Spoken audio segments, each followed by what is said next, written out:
Most of us think of washing the car as just another weekend chore, right? Something you do to make it look shiny.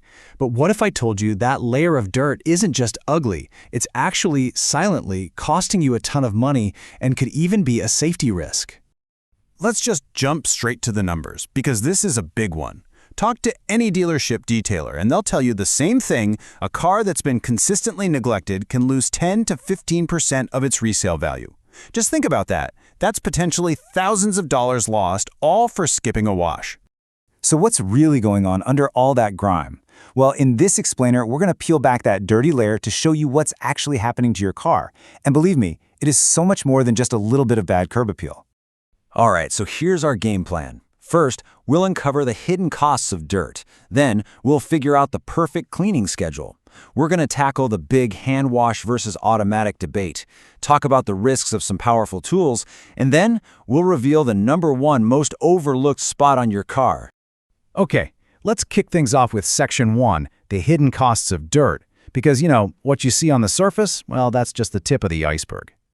See, that dirt isn't just sitting there minding its own business, it's actively attacking your paint. Take bird droppings, for example. They're full of uric acid that literally starts eating away at your car's clear coat in a matter of hours, especially if it's sitting in the sun. And road salt? Oh, that stuff is a corrosive nightmare that basically puts rust on fast forward.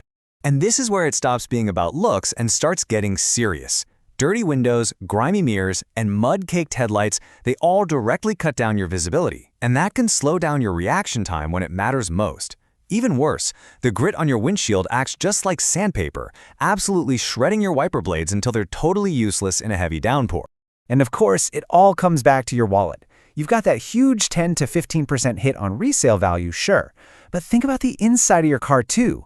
All that dust and grit on the seats, every single time you get in and out, you're grinding that dirt into the upholstery, basically sanding it down and causing expensive parts to wear out way too soon. So let's just lay it all out. A dirty car means you're dealing with corrosive damage, your visibility is compromised, key parts are wearing out faster, and you're taking a massive hit on resale value, both inside and out. This really isn't about vanity, it's about protecting a major investment. Okay, so we know the enemy. Now what's our plan of attack? Let's move on to Section 2, where we'll nail down the perfect cleaning schedule for both washing and waxing. Now, there isn't one single answer for everybody. It really comes down to where and how you drive. If you're in the city with all that pollution or you're on the road every day, you really should be washing it weekly. For more typical suburban driving, you can probably stretch that to every other week. And if you're out in a rural area and don't drive that much, a monthly wash will likely do the trick. Now, what about waxing? Here, you've got a classic trade-off. You could go with a Carnauba wax, which gives you that incredible, deep, wet-look shine, but you're going to be reapplying it every 6 to 8 weeks.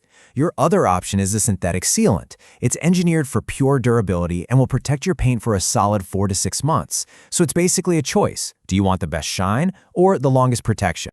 So how do you know when it's time to re-wax? Forget trying to remember the date. Just use the water beading test. It is so simple. Just spray a little water on your car's hood. If you see tight, little, round beads of water, you're good. Your wax is still working. But if the water just spreads out into big, flat puddles, well, that means your protection is gone. It's time for a new coat. All right, that brings us to Section 3, and the great debate: hand wash versus the automatic car wash. This is where you really have to decide what's more important to you: total control or total convenience. So on one hand, a hand wash gives you all the control. You know you're being gentle, you know you're getting every spot, and it's a great chance to look for any new dings or scratches. The obvious downside? It takes time and a lot of effort. Then you have the automatic wash. It's fast, it's easy, but it comes with risks. We're talking about the potential for scratches, especially from older brush washes, mist spots, and sometimes harsh chemicals that can strip that wax you just applied. Just picture it. Those giant spinning brushes just cleaned a super muddy truck that was in front of you in line. Now they're covered in all that grit and they're about to come at your car. It's like rubbing sandpaper all over your paint. It's a pretty scary thought, right? That's why if you are going for convenience, a modern touchless wash is almost always a safer bet. This is a perfect lead into Section 4. A lot of us have pressure washers at home, and they feel like the perfect tool for a quick and powerful clean. But this is a classic case of a powerful tool that comes with some pretty big risks. If you don't know what you're doing, you can cause some expensive damage fast. So the big question is, can you actually use a pressure washer safely on your car? And the answer is yes, absolutely. But, and this is a big but, you have to be disciplined and follow the rules. There are a few non-negotiable things you need to do to avoid turning a quick wash into a costly trip to the body shop. Here they are, the golden rules you absolutely cannot ignore. First, pressure. Keep it between 1200 and 1500 psi. That's plenty. Second, the nozzle. Always use a wide fan tip like a 25 or 40 degree. And listen to me on this. Never use that little red 0 degree tip. It is so powerful it can literally slice through your paint. Third, distance. Keep the nozzle at least 2 feet away from the car. And finally, your aim. Don't spray directly at rubber seals, lights, or into the engine bay.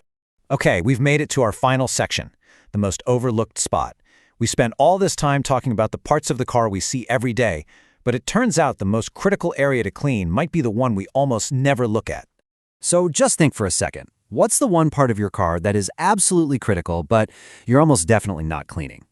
The answer is the undercarriage. It's totally out of sight, which means it's completely out of mind for pretty much everyone. But just think about it. It's the part of the car that gets blasted with all the worst stuff from the road, like corrosive salt and grime.